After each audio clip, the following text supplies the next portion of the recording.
बाबा कहते हैं स्वदर्शन चक्र फिराओ। तो स्वदर्शन चक्र है क्या? जनरली हम वो 5 स्वरूप का अभ्यास करते हैं, पर यहाँ पे हम स्वदर्शन चक्र को थोड़ा डिटेल में समझेंगे। तो एक पहले स्थूल एग्जाम्पल लेते हैं, हद का एग्जाम्पल लेते हैं। यहाँ हम देख रहे हैं कुछ रोल्स बताए हैं। ये अमिताभ बच्चन जो एक्टर है, उसने रोल प्ले किए। जैसे ये अमर अकबर एंथनी मूवी है, उसमें अमिताभ बच्चन ने एंथनी गोंजाल्विस का रोल प्ले किया, जो एक क्रिश्चियन कम्युनिटी को बिलोंग करता है। एंड उसका रोल उस मूवी में था कि वो नेबरहुड रॉबिन हुड है। नेबर का रॉबिन हुड है, मतलब अगर जो बेसहाय है, हेल्पलेस है, उनकी मदद करता है। फिर वही अमिताभ बच्चन जब डॉन मूवी है, उसमें नाम अभी चेंज हो गया, कॉस्ट्यूम चेंज हो गया। अभी नाम है विजय, और रोल है डॉन का फेमस, जिसको पता नहीं कितने मुल्कों की पुलिस ढूंढ रही है, ऐसा वो एक बड़ा डॉन है। फिर वही अमिताभ बच्चन ने पा मूवी में औरो का कैरेक्टर प्ले किया। अभी नाम है औरो, और अभी जो हुलिया है, जो कॉस्ट्यूम है, वो इस तरह से आप पिक्चर में देख सकते हैं। जहाँ उनका रोल था एक लड़के का, जिसको एक जेनेटिक डिसऑर्डर है। वो बचपन में ही बूढ़ा हो गया है, उसका शरीर बूढ़ा हो गया है, जिसकी वजह से उसको बहुत सारी समस्याएं अनुभव होती है। ऐसा कैरेक्टर रोल उन्होंने प्ले किया। वैसे ही जो बहुत फेमस मूवी है उनकी कुली, तो कुली में उन्होंने नाम था इकबाल खान, जो कैरेक्टर प्ले किया उसका नाम था इकबाल खान, रोल था कुली का। तो ऐसे उन्होंने ऐसे वैरायटी हम यहाँ देख रहे हैं, वैरायटी रोल्स पैदा प्ले किए। रोल का नाम चेंज, कैरेक्टर का नाम चेंज हो जाता है, कॉस्ट्यूम बदल जाता है।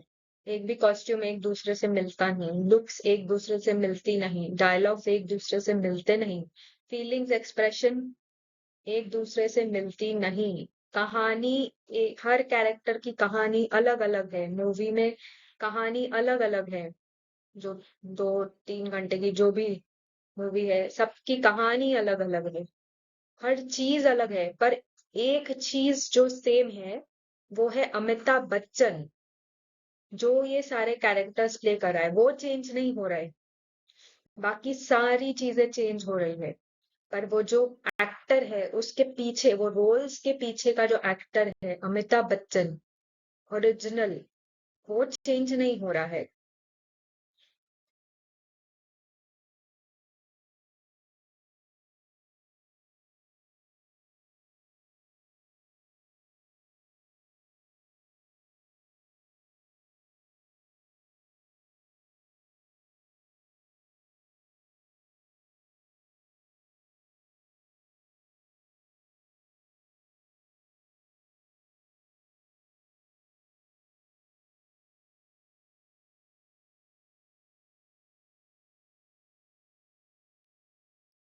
तो जब बाबा आता है और कहता है स्वदर्शन चक्र घुमाओ, और बाबा हमें पूरी नॉलेज देता है कि कैसे मैं सोल परम धाम में बिल्कुल नेकेड हूँ, कोई कहानी नहीं, बीज रूप अनादि स्वरूप में मेरी कोई कहानी नहीं है, बिल्कुल बीज जैसे सीड स्टेज है मेरी। और वो ही मैं आत्मा जब नीचे आती हूँ, और बाबा कहता है तुमने 84 जन्म लिए हैं, 84 पार्ट प्ले किए हैं। हर किसी के, ऑफ कोर्स हर किसी के अलग अलग है, हर कोई तो 84 जन्म नहीं लेता, पर सब हम एग्जाम्पल के लिए ले रहे हैं यहाँ पे 84 जन्म।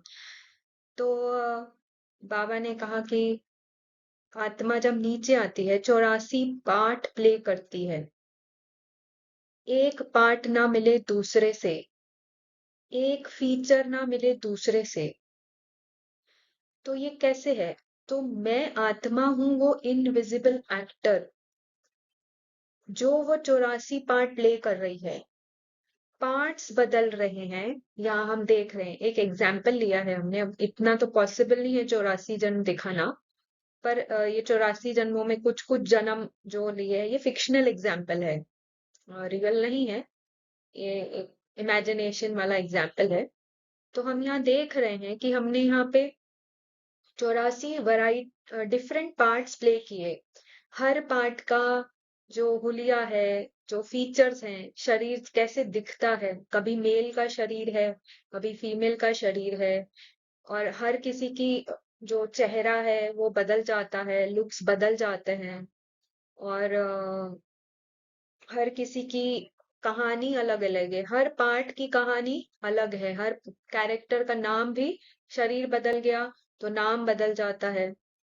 ऐसे हर चीज बदल रही है, कैरेक्टर बदल रहा है, पार्ट बदल रहा है, कहानी बदल रही है, देश बदल रहा है, काल बदल रहा है, युग भी बदल रहा है, नाम रूप देश काल सब चेंज हो जाता है। ये 84 के चक्र में, जो 5000 साल में आत्मा 84 वैरायटी पार्ट्स प्ले करती है। फिर बाबा कहता है एक ना मिले, एक पार्ट ना मिले दूसरे से, इतनी वैरायटी है।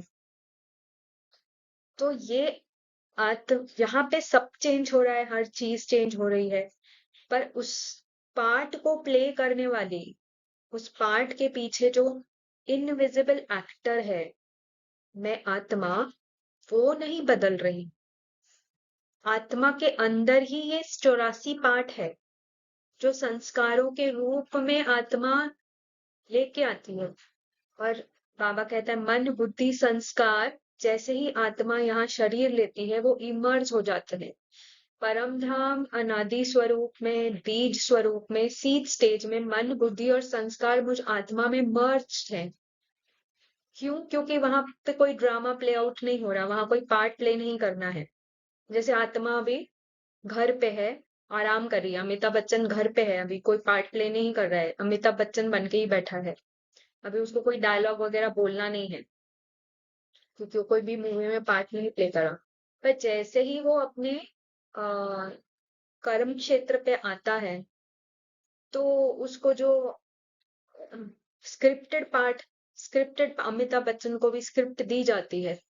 वो कोई अपनी स्क्रिप्ट नहीं बनाता है, सीन के हिसाब से, एक्टर्स के हिसाब से अपनी स्क्रिप्ट नहीं बना रहा है, उसको ऑलरेडी स्क्रिप्ट पहले ही दी जाती है, जिसको वो मेमोराइज करता है।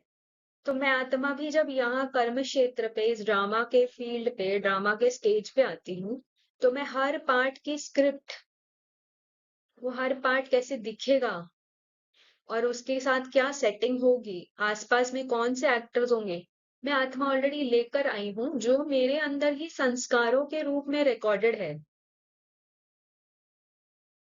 वो कुछ नया बन नहीं रहा है, इसलिए बाबा बोलता है ड्रामा फिक्स है, रिपीट हो रहा है।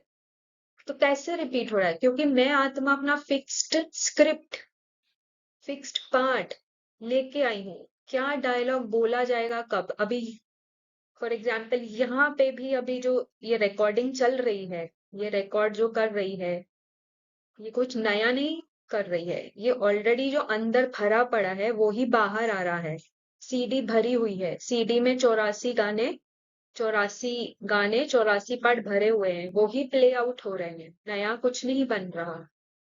तो वो सीडी जब शुरू में नीचे आती है, तो सबसे पहले सतो प्रधान स्क्रिप्ट चलती है, जो सतो प्रधान 8 जन्म, सतयुग के 8 जन्म सतो प्रधान स्क्रिप्ट, स्क्रिप्ट फिक्स्ड है, संस्कार के रूप में ऑलरेडी रिकॉर्डेड है। वो ही संस्कार, जैसा पार्ट वैसे वो कैरेक्टर का पार्ट संस्कार से इमर्ज होके, जो सबकॉन्शियस रूप में संस्कारों के रूप में पड़ा है, वो इमर्ज होके कॉन्शियस माइंड में फीलिंग्स, थॉट्स, इमोशंस के रूप में आता है, और वो ही थॉट्स फिर मुख से बोले जाते हैं, वही कर्म फिर बाहर किए जाते हैं। ये समझना बहुत जरूरी है कि मैं फिक्स स्क्रिप्ट लेकर के आई हूँ। तो ऐसे 8 जन्म हो, फिर होते हैं 12 जन्म त्रेता युग में, ये भी फिक्स स्क्रिप्ट है, अंदर से ही संस्कारों के रूप में जो रिकॉर्डेड है, सबकॉन्शियस अनकॉन्शियस में, वो कॉन्शियस माइंड पे थॉट्स फीलिंग्स इमोशंस मेमोरीज के रूप में आ रहा है, और वो ही फिर बोला जा रहा है और वही कर्म किए जा रहा है। कुछ भी नया नहीं हो रहा, drama as it is repeat हो रहा। तो यहाँ हुए 12 जन्म और यहाँ स्क्रिप्ट है सतो। ठीक है, तो ये हो गई। यहाँ हम देवता पार्ट प्ले करते हैं। आधा कल्प 2500 साल देवता पार्ट प्ले किया। फिर हो जाती है द्वापर युग से रजो स्क्रिप्ट शुरू। रजो स्क्रिप्ट, रजो गाने सीडी में जो रजो गाने हैं वो बजना शुरू हो जाते हैं। रजो स्क्रिप्ट आत्मा से बाहर संस्कारों के रूप में जो पड़ी हुई है वो बाहर निकलती है। जैसा पाठ वैसी स्क्रिप्ट अपने आप इमर्ज हो जाती है। तो ऐसे द्वापर युग में होते हैं 21 जन्म। फिर आ जाता है कलयुग, जहाँ होते हैं 42 जन्म और स्क्रिप्ट है तमो। तमो स्क्रिप्ट है। तो ऐसे करते करते एक पॉइंट आता है, ए यहाँ हम देख रहे हैं संगम युग जिसको हम कहते हैं, जहां हमको बाबा मिलता है, भगवान मिलता है और वो हमको ये पूरी नॉलेज समझाता है। तो ये 63 बर्थ्स, 63 जन्म मुझ आत्मा ने डीमन पार्ट प्ले किया। डीमन पार्ट मतलब कोई ऐसा राक्षस दिखने वाला नहीं है। अंदर आत्मा में जो स्क्रिप्ट है वो इस तरह से है कि जैसे तमो स्क्रिप्ट बच रही है, एक दूसरे को दुख देने की स्क्रिप्ट प्ले आउट हो रही है। तो राम भी मुझ में ही है और रावण भी मुझ में ही है। राम की स्क्रिप्ट भी मुझ में ही है, रावण की स्क्रिप्ट भी मुझ में ही है, संत भी मुझ में ही है और राक्षस भी मुझ में ही है। तो एक पॉइंट ऐसा आता है, यहाँ देख रहे हैं हम ए पॉइंट, जहाँ भगवान खुद आके हमको ये पूरे ड्रामा का राज बताता है, सीक्रेट बताता है और ये भी बताता है देखो ये पार्ट्स तुमने प्ले किए, वैरायटी पार्ट्स तुमने प्ले किए, संत भी तुमने प्ले किया, साधु भी तुमने प्ले किया, तो राक्षस भी तुमने ही प्ले किया है। ये सारे वैरायटी पार्ट्स तुमने ही प्ले किए हैं। पार्ट्स बदल रहे हैं, पार्ट्स के फीलिंग्स एक्सप्रेशंस इमोशंस डायलॉग्स बदल रहे हैं। पार्ट कैसा दिखेगा, हुलिया कैसा रहेगा, चेहरा कैसा रहेगा, शरीर कैसा रहेगा, वो भी बदल रहा है। नाम भी बदल रहा है, देश भी बदल रहा, काल भी बदल रहा, पर उसके पीछे तुम आत्मा जो हो वो नहीं बदल रही है। तुम आत्मा बिल्कुल चेंजलेस हो, तुम्हारी कोई स्टोरी नहीं है। ये पार्ट्स तुम्हारे अंदर से बाहर आए हैं, पर तुम ये पार्ट नहीं हो, तुम इनसे सेपरेट हो। तो बाबा हमको बोलता है ये है स्वदर्शन चक्र। ये देखो तुमने, ये सारे पार्ट्स तुम्हारे ही अंदर है। ये वैरायटी मौसम, बाहर भी है तो पतझड़ भी है, तो सब तुम्हारे ही अंदर है, पर तुम ये नहीं हो। तुम ये बदलने वाले पार्ट्स नहीं हो। तुम आत्मा बिल्कुल चेंजलेस हो, अविनाशी हो, अनादि हो, जिसका ना आदि ना अंत। अविनाशी मतलब जिसमें से कुछ भी प्लस माइनस नहीं होता, हमेशा भरपूर, कुछ भी प्लस माइनस नहीं होता, जिसमें कुछ भी गुड और बैड की, ना कुछ गुड है ना बैड है, सब आत्मा के लिए हर चीज एक समान है। अनुभव बदल रहे हैं, पर वो अनुभव करने वाली जो सोल है वो नहीं बदल रही, वो चेंजलेस है, वो स्टोरी लेस है। तो इसको कहते हैं स्वदर्शन चक्र घुमाना। ये वैरायटी रोल्स मैंने प्ले किए, पार्ट्स मैंने प्ले किए, पार्ट्स बदल गए, पर मैं आत्मा नहीं बदलती। मैं आत्मा जैसे परम धाम से चली थी वैसे ही पूरा 5000 साल में रहती हूँ। मुझ में से प्लस माइनस कुछ नहीं होता है, कुछ भी मुझसे कुछ भी मुझ में ऐड नहीं किया जा सकता, कुछ भी मुझसे माइनस नहीं किया जा सकता। मेरी शांति, मेरी साइलेंस, मेरा अनकंडीशनल लविंग नेचर वैसे का वैसे ही है। पर क्योंकि आत्मा पाठ को ही मैं मान के चलती है, स्पेशली द्वापर युग से, क्योंकि बाबा हमको बताते हैं कि 2500 साल तो आत्मा आत्म अभिमानी स्थिति में चलती है, पर द्वापर युग से देह अभिमान आ जाता है, देह भान देह अभिमान में आत्मा फंस जाती है, अपने आप को पार्ट मान के चलती है। तो पार्ट में ऊपर नीचे होता है तो आत्माओं को लगता है मेरे साथ ही कुछ ना कुछ ऊपर नीचे हो रहा है, मैं ही दुखी, आज मैं शांत हूँ कल मैं अशांत हूँ। पर आत्मा का सदैव साइलेंस का नेचर बदलता नहीं। तो इसको कहते हैं स्वदर्शन चक्र।